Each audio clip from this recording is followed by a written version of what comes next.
Memang sengaja kita disengaja dibuat seperti negara yang mistis, penuh klinik, agar kita jadi bangsa yang inferior, terpuruk. Ilmuwan-ilmuwan besar zaman dulu itu dari Papua. Teknologi semakin kuat, teknologi semakin canggih ketika keberadaan emas di tanah tersebut. Jadi apakah Papua merupakan pusat dari Sundalenia?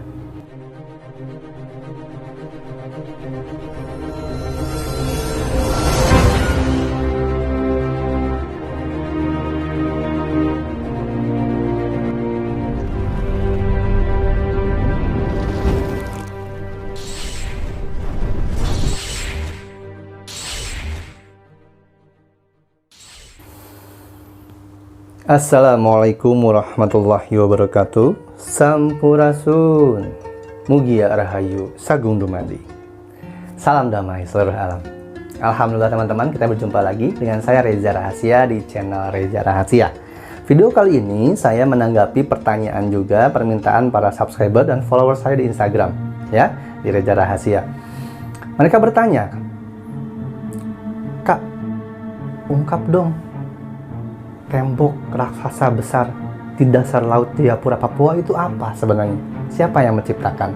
Peradaban apa?" Sebelumnya saya sudah bahas bahwa banyak sekali bangsa-bangsa sebelum prasejarah yang tidak tertulis, tidak termuat, bahkan hanya ada dimitos-mitoskan saja, menjadi legenda setiap daerah dengan nama yang berbeda. Bahkan di kitab suci pun tertulis tapi secara kiasan dengan nama yang berbeda. Sebelum saya menjelaskan apa yang saya ketahui tentang tembok raksasa di Laut Jayapura, Papua, saya tidak bosan untuk selalu mengingatkan kepada teman-temanku, saudara seluruh Nusantara, jangan ditelan mentah-mentah setiap perkataan saya. Jangan dipercayai mutlak, karena saya tidak memiliki kebenaran yang mutlak. Salah, hilaf, dosa selalu ada pada diri saya. Jadi kaji dan olah kembali. Ya? Baik, kita mulai. Sebenarnya misteri tembok misteri tembok raksasa yang ada di dasar laut Jayapura, Papua ini sudah muncul dan heboh sudah lama. Dan saya pun kalau tidak salah ingat, saya pernah membahas sekilas tentang ini. Nah, tapi kali ini, di video ini saya akan khususkan untuk membahas misteri tembok raksasa di dasar laut Jayapura, Papua. Itu apa, siapa, dan peradaban apa menciptakannya. Teman-temanku, pada masa Lemuria itu, banyak sekali penyebutan-penyebutan yang berbeda, berubah bahasanya sampai sekarang. Seperti misalnya sebutan kata dasarnya abi, abah, gitu ya. Bahasa Papuanya, bahasa Lemurianya abha, abha. Di video yang lalu saya bilang bahwa matahari di bahasa Lemuria disebutnya ra, rha. Bumi disebutnya art guma, gitu. Nah, termasuk kota-kota provinsi yang ada di Indonesia pun. Papua pada dulu masa zaman Lemuria, Atlantis, disebutnya Papva. Nah, lalu siapa yang membangun peradaban tembok raksasa di Jayapura? Yang saya ketahui, yang membangun tembok raksasa tersebut ini tidak hanya satu bangsa, teman-teman, tapi ada sekitar 3 bangsa. Bangsa-bangsa dengan peradaban yang sangat luar biasa. Salah satunya bangsa Brodela.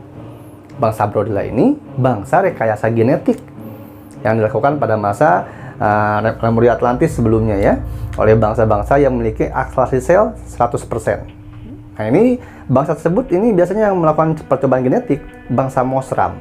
Dia menggabungkan DNA, merekayasa genetik manusia diciptakan menjadi manusia raksasa. Dulu bangsa Brodela, kalau kita kan sebutnya orang, ya, gitu. Misalnya orang Jawa, orang Jakarta. Indonesia ada 250 juta jiwa, gitu, orang, gitu kan. Nah, kalau Brodela sebutnya Broden, gitu. Jadi satu orang bangsa Brodela disebutnya satu Broden. Dan mereka zaman dulu populasinya itu 174 juta sekian. Wah, banyak lah pokoknya, ya. Detailnya itu sangat kompleks sekali, karena banyak yang bilang tidak seperti jumlahnya, tidak seperti jumlahnya. Jadi saya bilang ya 174 juta sekian lah ya. Nah, bangsa Brodella ini bangsa raksasa. Jangan selalu memikirkan bahwa raksasa itu negatif, jahat, sangat membunuh. Tidak. Bangsa Brodella ini bangsa yang beradab, bangsa yang baik, rupawan, cantik jelita, tampan, tinggi tegap, punya adab yang sangat bagus. Mereka tidak suka bermusuhan. Mereka sangat senang sekali berdamai dan perdamaian. Tapi kalau mereka diganggu, diusik, diserang, maka mereka bisa langsung memberikan serangan balik yang sangat luar biasa, mencengangkan, dan bisa membumi hanguskan siapapun yang mereka serang, walaupun tanpa senjata. Mereka bisa, mereka punya senjata. Tapi dengan serangan lengan kosong pun mereka sanggup meluluh lantahkan siapapun yang mereka serang. Karena kalau secara logika saja, tubuh mereka tuh tinggi besar. Ada yang bisa sampai yang paling pendek saja ya. Ini kalau saya salah mohon maaf, bisa dikoreksi mungkin bagi teman-teman yang mengetahui. Yang paling pendek itu 5 meter. Dari bangsa mereka yang paling pendek.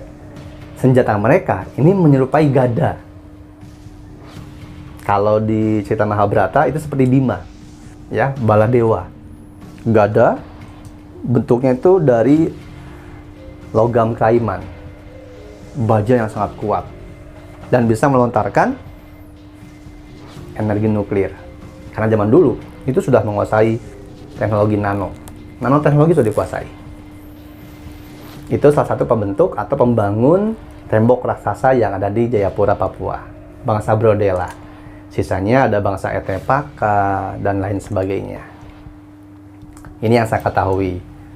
Dan memang benar kalau penemuan besar yang tidak terjelaskan banyak di Indonesia, di Nusantara, berarti Nusantara ada peradaban dunia. Iya, betul. Peradaban dunia memang semua berkiblat ke sini. Karena banjir bandang yang terjadi, gunung purba yang meletus, beberapa yang menyelamatkan diri tercerai-berai ke berbagai macam benua lain. Karena benuanya pun terpecah, terbelah benuanya. Sundalennya terpecah. Gitu. Ada yang dulu di daratan menjadi lautan, ada yang dulu lautan menjadi daratan, karena dibalikan buminya. Seperti kisah di cerita Nabi Lut alaihissalam. Ada kisah disebutkan azabnya adalah dibalikan ya buminya. Seperti itu. Itu bangsa Brodella salah satunya. Nah, ketika kita bicara soal peradaban yang tinggi, yang besar, mungkin juga ada pertanyaan di mana teman-teman kepikiran, kok kenapa sih semuanya segala sesuatu pasti Sundalen, pasti Sundalen. Memang tidak ada bangsa lain, memang tidak ada kepulauan lain selain Sundalen. Oh ada, tentu saja ada. Tentu saja ada. Jika letaknya bukan ada pada wilayah Nusantara Indonesia. Karena istilah Nusantara sendiri, itu bukan Nusantara yang sekarang. Tapi Nusantara itu Nusa Antara yang sangat luas, yang menggambarkan Sundalen itu sendiri. Jadi kalau diibaratkan Sundalen itu seperti apa sih luasnya? Wilayah kepulauan luasnya Indonesia itu sebagian kecil Sundalen. Karena dulu Sri Lanka, India, Malaysia, Singapura, Brunei, ya, yang disebut Asia Tenggara itu termasuk Sundalen dulunya.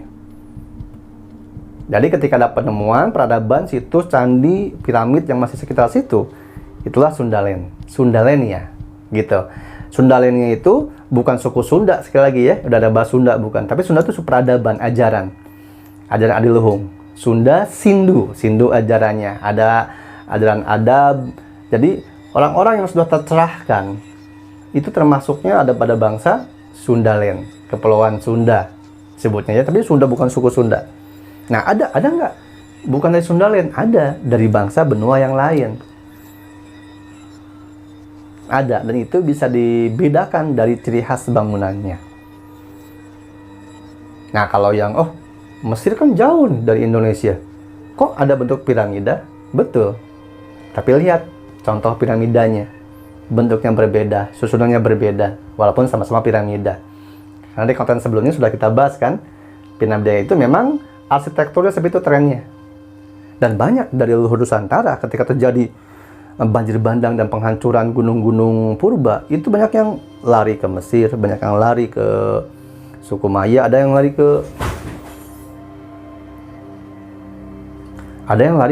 sampai ke sana, dari suku Maya.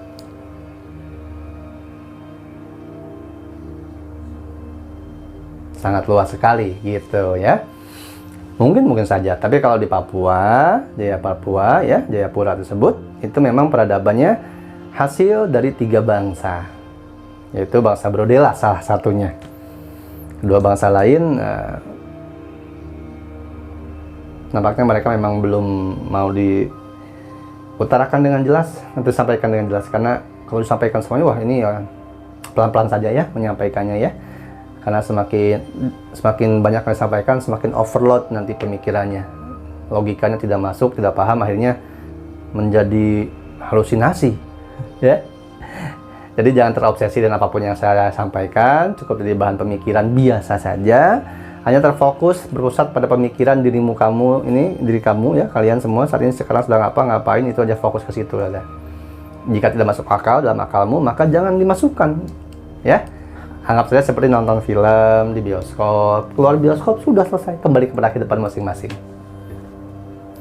Baik, ini juga sangat menarik ya. Seperti saya bilang bahwa ketika terungkapnya peradaban seluruh Indonesia yang sangat luar biasa, maka timbul pertanyaan yang lain. Seperti contoh misalnya, kalau memang secanggih itu dulu Papua, sampai bangsa raksasa membangun tembok raksasa yang sekarang ada di dasar laut Jayapura, Papua. Berarti Papua itu dulu sangat canggih, sangat hebat, sangat luar biasa. Betul. Lalu kenapa kesannya sekarang kok jadi seperti dianaktirikan? Dari dulu sampai sekarang malah. Kenapa seperti itu? Nah, itulah sebenarnya poin yang menjadi rahasia yang lain dari Indonesia dan Nusantara. Papua itu salah satu dulu ada bangsa leluhur Papua ya. Itu bangsa yang sangat luar biasa memberikan pasokan senjata, pasokan teknologi, profesor-profesor, ilmuwan-ilmuwan besar zaman dulu itu dari Papua. Tandanya apa sih yang sekarang tertinggal? Adanya emas di Papua.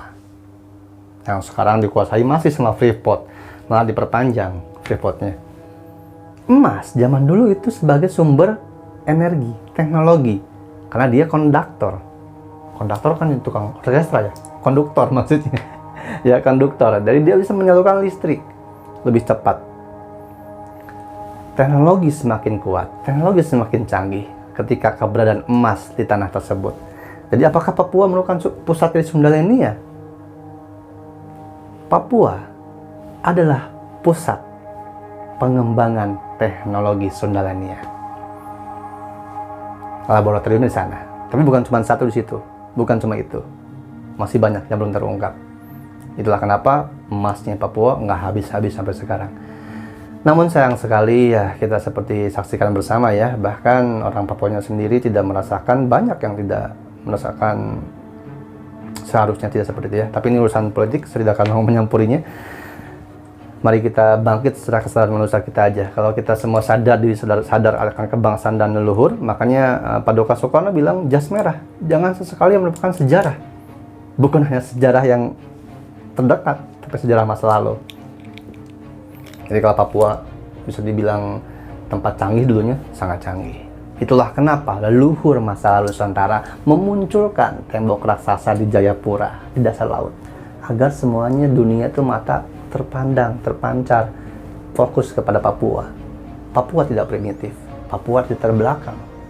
Lihat orang-orang Papua, mereka mewakili sifat-sifat yang sangat ramah, sangat baik, santun, penuh maaf. Tapi dirubah citranya kan, gitu, dengan wah banyak lah perubahan citranya. Padahal kalau kalian langsung bertemu dengan orang Papuanya dan berdiskusi, ngobrol, mereka sangat baik, sangat luar biasa baik.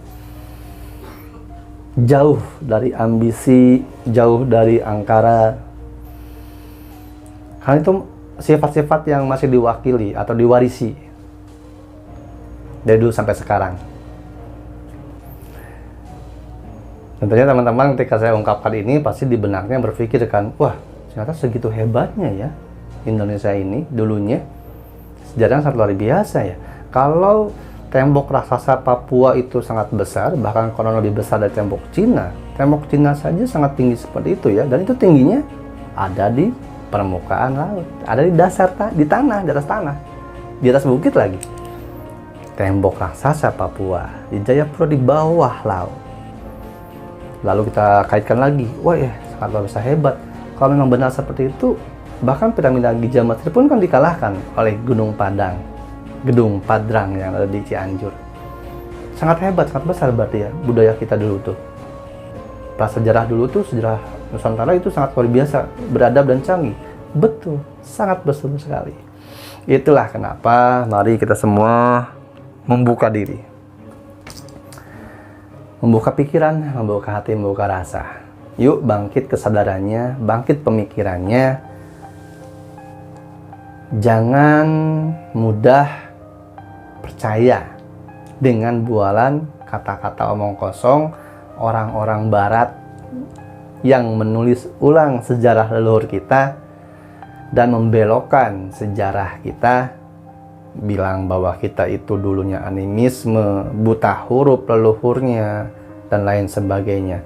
Dan ketika berbicara mistis, wah orang lain sudah ke Mars, kalian masih bicara goib mistis. Mundur nih kita. Justru orang luar negeri barat itu mempelajari mistis dengan teknologi-teknologi besar dan menyembunyikan. Sebenarnya kalau gaib, apa sih gaib sebenarnya?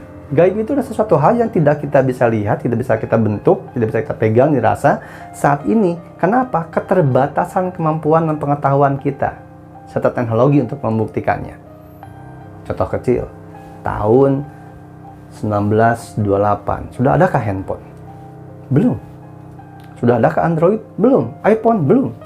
Orang zaman dulu ketika berbicara, kita nanti bisa berkomunikasi dengan orang jauh bahkan luar negeri tanpa bertemu menggunakan suatu alat. Dibilangnya apa? Tahayul pastinya. Karena tidak bisa dibuktikan. Itu goib, tahayul, ngarang. Ya, sama seperti hanya kalau kita ibaratkan banyaklah kisah-kisah para alim ulama, cendekiawan, para pendeta juga yang kasafnya terbuka. Bahkan baginda Rasulullah SAW pun sebagian besar menceritakan kejadian-kejadian yang akan terjadi di masa depan, yang itu tidak bisa dipercayai oleh kaum Quraisy pada saat itu karena menyampaikannya secara kiasan, dan beberapa memang belum terbukti. Tapi sekarang lihatlah, perkataannya sudah terbukti. Jadi goib dan tidak goib, mistis dan tidak mistis, itu perkara akalmu sendiri membukanya, memikirkannya, menelah dan menelitinya. Jadi goib itu bukan segala sesuatu yang bersumber dari khayalan yang tanpa pembuktian, tapi segala sesuatu yang belum bisa dijelaskan oleh teknologi masa sekarang. Nah, lalu kalau misalnya benar apa yang Kak Reza katakan, terus kenapa kita terpuruk, kita mundur? Teknologi kita dibanding negara lain kalah jauh, hutang yang sangat banyak, teknologi mundur. Apa yang terjadi? Jangan salahkan bangsa kita, jangan salahkan pemerintahan kita, jangan salahkan rakyat kita, jangan salahkan semua rakyat Indonesia. Karena mereka semua mewarisi doktrin-doktrin, dogma-dogma yang dibawa oleh Portugis, oleh Jepang, oleh negara luar, negara barat ke Indonesia. Ingat, kita itu ditulis ulang sejarahnya. Jangankan sejarah yang lalu-lalu ya, sejarah kerajaan itu pun dirubah, sejarah kemerdekaan pun dirubah. Tidak ada yang tahu, apalagi sejarah yang zaman dulu, Lemuria Atlantis. Memang sengaja kita disengaja dibuat seperti negara yang mistis, penuh klinik, agar kita jadi bangsa yang inferior, terpuruk. Pemikirannya terpetakkan, jadi sumbu pendek. Padahal sesungguhnya kalau dipahami, ketika kita datang ke tempat-tempat keramat, petilasan, segala macam, ini yang saya alami.